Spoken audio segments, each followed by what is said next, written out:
Bonjour et bienvenue dans cette vidéo de présentation du programme Master Excel Pro dont la thématique porte sur la simulation et l'analyse financière avec les tableurs Excel. Je suis Hervé Njea, je suis celui qui a l'honneur d'animer le programme de formation Master Excel Pro en partenariat avec le cabinet Afrique Promo Consulting. Bien, aujourd'hui, avec un peu de recul et ma modeste expérience, avec ma pédagogie simple, claire et directe, je vous propose un master mine sur le module 4 de ma formation Master Excel Pro intitulé Simulation et analyse financière avec Excel, dont l'objectif clairement défini est de vous permettre d'utiliser le tableur Excel comme un outil puissant d'analyse financière suivant les techniques et approches des professionnels de la finance d'entreprise avec une feuille de route bien précise sans se noyer dans la technique. Je vous donne donc rendez-vous ce mercredi 1er mai 2019 au cabinet Afrique Promo où je vais démystifier pour vous les pratiques des pros sur la modélisation financière avec le tableur Excel en 4 heures de travail intense. Alors, de quoi s'agit-il exactement? Ce qu'il faut comprendre est que le Master Mine n'est pas une formation en tant que telle, c'est un atelier durant lequel les apprenants apportent des problèmes précis et le modérateur se charge de proposer des solutions. Ou alors, c'est un atelier durant lequel les apprenants et le modérateur se fixent d'une thématique précise sur laquelle ils vont débattre et proposer des solutions, pardon. Donc, notre master mine est basé sur l'analyse financière avec Excel. Autrement dit, vous serez en mesure de répondre aux problématiques suivantes. Quelle approche suivre pour mener à bien une analyse financière? Comment l'implémenter sur Excel afin de rendre l'analyse dynamique et automatique? Que recevez-vous au Master Mine? Vous vous posez sans doute la question. À l'issue de cet atelier de travail, vous recevez une version du fichier entièrement remplie. Cette version est censée vous donner un exemple clair sur l'utilisation de votre fichier Excel. Je tiens à rappeler que le fichier est conçu sur Excel 2016 qui est valable sur les versions 2010, 2013, 2016 et plus, donc incompatible avec les versions 2000, 2003, donc des versions antérieures à 2010. Vous recevez également une version vierge déverrouillée sur certaines feuilles, sur certaines cellules, pardon pour moi, pour éviter de mauvaises manipulations qui pourraient endommager l'outil. Vous recevez également 7 fichiers Excel déverrouillés individuels qui reprend les différentes étapes de l'analyse financière, tendance des ventes, graphique quantité prix, analyse du besoin en fonds de roulement, liquidité, graphique du point mort, etc. Enfin, vous recevrez un manuel de mise en place complet du guide PDF, également sous format vidéo pour ceux qui ne sont pas très à l'aise avec la lecture. Donc, pour quel prix vous vous posez sans doute la question? Eh bien, puisque c'est un événement promotionnel à l'occasion de la fermeture du programme Master Excel Pro qui a démarré en janvier 2019, vous avez donc accès à tout le module avec réduction de plus de 80% sur le prix du module. Donc, 3000 francs, c'est un prix unique pour participer au Master Mine. Attention, pour un suivi optimisé des apprenants, nous limitons le nombre de places à 10. 10 places maximum. Et également, vous êtes obligé d'avoir un laptop et des connaissances de base sur la suite Office, et également en finance pour pouvoir suivre la formation. Qu'allons-nous faire concrètement dans la pratique? La méthode idéale d'apprentissage professionnel étant la pratique, j'ai conçu un cas école pour vous expliquer de manière simple comme à ma grand-mère l'approche que l'analyse financière proposée par Pierre Vernimen dans son ouvrage Finance d'entreprise et son implémentation sur Excel. Donc, tant fois tardé, je vais faire un flash sur le fichier Excel pour qu'ensemble on voit de quoi il s'agit. Alors, l'analyse financière ayant pour objectif d'expliquer comment un groupe peut créer de la valeur sur le moyen terme du point de vue des actionnaires ou s'il est solvable du point de vue des créanciers. Mais quel qu'en soit le point de vue, la méthode d'analyse est la même. Alors, observons ce que Pierre nous propose dans son ouvrage à travers cette phrase. La création de la richesse nécessite des investissements qui doivent être financés et suffisamment rentables. Je retiens création de la richesse, je retiens investissement, je retiens financement et rentabilité. Donc, c'est clair au vu de cette phrase que notre plan est axé sur quatre grandes thématiques. Alors, nous allons commencer par analyser la création de la richesse, notamment l'analyse de la structure des marges et l'analyse du risque lié à la structure des charges. Ainsi, nous allons continuer l'analyse en analysant les investissements, notamment le besoin en fonds de roulement d'exploitation, les ratios des actifs passifs et l'analyse de la structure des investissements. Puis, nous continuerons à analyser le financement en voyant les tableaux de flux de trésorerie, l'analyse de la liquidité immédiate et générale. Pour finir, nous allons analyser la rentabilité, notamment en mettant en évidence l'effet levier. Donc, comme vous constatez avec moi, le classeur est simple à l'utilisation. Vous voyez des couleurs qui sont différenciées, notamment. Alors, la première couleur, la couleur verte, met en évidence l'analyse de la création de la richesse. Ensuite, les couleurs rouges mettent en évidence l'analyse des investissements. Par la suite, la couleur jaune met en évidence l'analyse du financement. Et ensuite, la couleur bleue nous met en évidence l'analyse de la rentabilité. Et pour finir, avec les couleurs orange, nous faisons des simulations sur le compte de résultats, des prévisions sur les états financiers, des prévisions sur la trésorerie.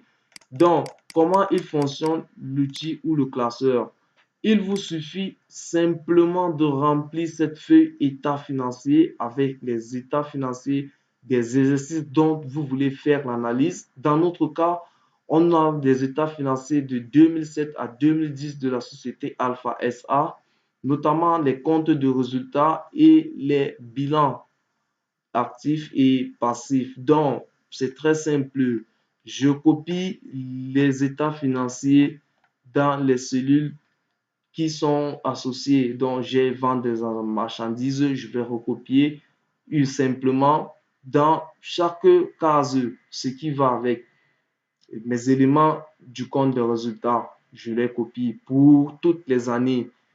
La répartition des charges, je remplis pour toutes les années. Je renseigne également les bilans des 4 années. Et après avoir renseigné tous ces éléments, bingo, l'analyse est générée automatiquement. Je n'ai aucun calcul à faire, aucun graphique à faire. Tout se génère de façon automatique. Il me suffit juste d'analyser et de donner des conclusions.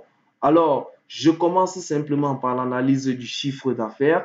En analysant les ventes totales, je vais lire simplement dans le compte de résultats pour chacune des années les ventes de marchandises, les ventes des produits fabriqués, les ventes des services vendus et les ventes des produits accessoires. Pardon.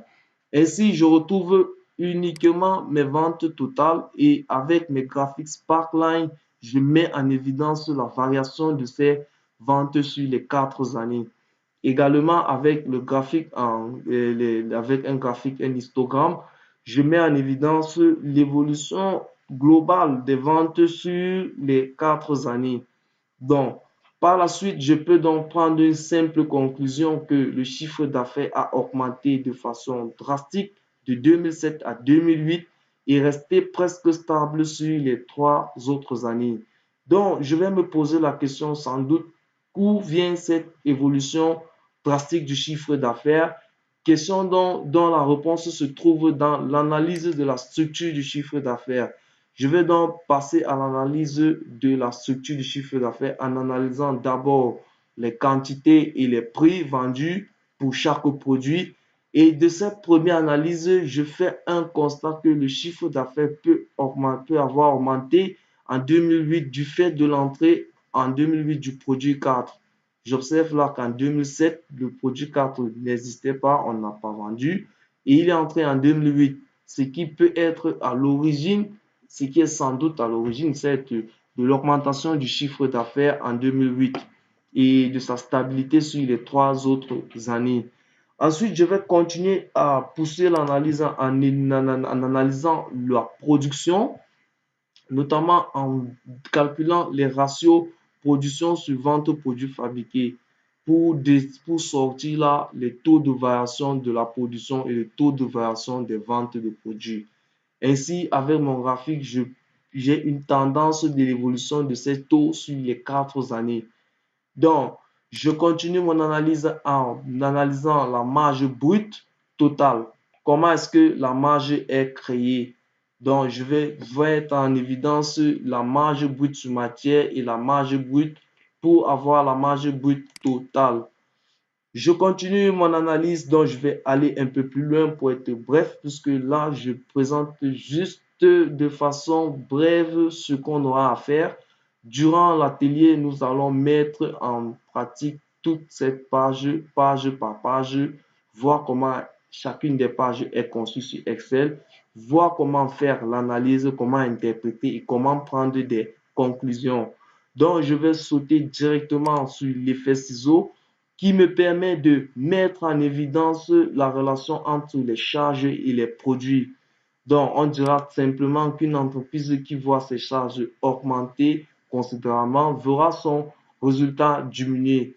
Donc, on peut mettre en évidence l'effet ciseau avec un simple graphique en courbe des charges et des produits.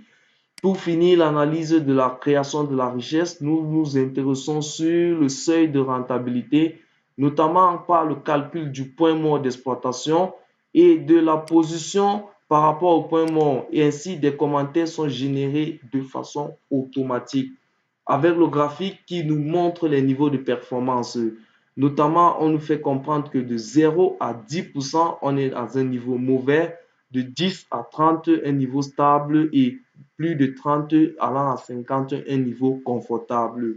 Donc, de ces niveaux de performance, on peut directement analyser que malgré l'évolution du chiffre d'affaires de 2007 à 2008, nous nous retrouvons dans un seuil de rentabilité, d'une position du point mort, pardon, très dangereux à partir de mi-2008 environ jusqu'en 2010. Donc, le fait que le chiffre d'affaires a augmenté en 2008 ne veut pas forcément dire que l'entreprise est dans une bonne situation financière. Donc, il est question d'analyser la structure des marges, la production, les marges brutes, le personnel, le B, le résultat d'exploitation, l'effet ciseau et le seuil de rentabilité afin de voir une vision claire et précise sur la création de la richesse. Donc, nous poursuivons notre deuxième point d'analyse qui est l'analyse de l'investissement en analysant le besoin en fonds de roulement. Donc, on va analyser le besoin en fonds de roulement, calculer les ratios de rotation créance client, crédit fournisseur, stock, etc. Donc, nous poursuivons toujours l'analyse avec l'analyse de l'investissement en calculant quelques ratios également sur le point investissement. Donc, la troisième étape consiste donc à analyser les tableaux des flux de trésorerie, d'où le financement, comment l'entreprise se finance. Donc, on va analyser le flux de trésorerie d'exploitation sur les 3 années, le flux de trésorerie disponible après frais financiers sur les 3 années et le désendettement de l'entreprise. Tout ceci toujours avec un graphe qui permet de visualiser de façon dynamique et professionnelle nos données. Toujours utiliser des graphiques. Là, c'est capital dans les tableaux Excel. Ensuite, nous allons calculer les ratios de liquidité générale et les liquidités immédiates, voir comment les interpréter chacun.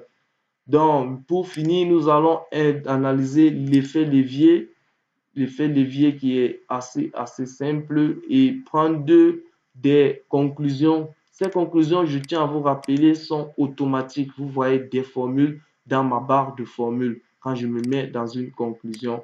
Donc, comme je disais au départ, il nous suffit juste de rentrer les états financiers des 4 exercices ou des 3 ou des 2, du moins des exercices à analyser.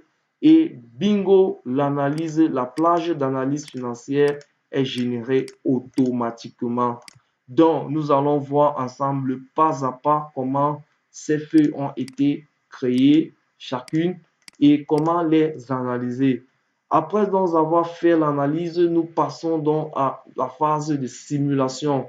Nous allons faire quelques simulations sur le compte de résultats. Par exemple, je vais me dire si j'augmente mes ventes de marchandises de X%, par exemple, de 1%, 2%. Bon, mon fichier renvoie des erreurs. Pardon, je vais revoir. Quel serait l'impact sur le chiffre d'affaires, sur sa variation globale? Nous allons voir de quoi il s'agit concrètement. Nous allons continuer à faire des prévisions sur le compte de résultats, bref, sur les états financiers sur 6 années. Nous allons utiliser la fonction prévision sur Excel. Vous avez vu prévision pour faire des simulations sur le compte de résultats et le bilan sur 6 années suivantes, sur les 6 années suivantes. Donc, ne vous inquiétez pas si les données ont l'air compliquées, ça vous embrouille. Tout est simple. Tout est simple quand on connaît le principe, quand on connaît la méthode. Donc, pour finir, nous allons faire une prévision également sur la trésorerie qui va nous permettre d'avoir une vision également sur les 6 prochaines années. Une vision bien sûr approximative, prévisionnelle, je veux dire, sur les 6 dernières années. Donc, ainsi, présenter le contenu de notre atelier Mastermind de ce mercredi 1er janvier 2019 au cabinet AFI Promo Consulting à Tchanfourike. Je vous invite massivement de prendre part, de vous y intéresser. Nous allons vraiment faire quelque chose de nouveau, de nouveau à Tchan et de capital pour toi financier, comptable, gestionnaire ou banquier. Alors, ne traîne plus et très vite réserve ta place à cet atelier Mastermind car le nombre de places est très limité. Merci et à très bientôt pour la formation.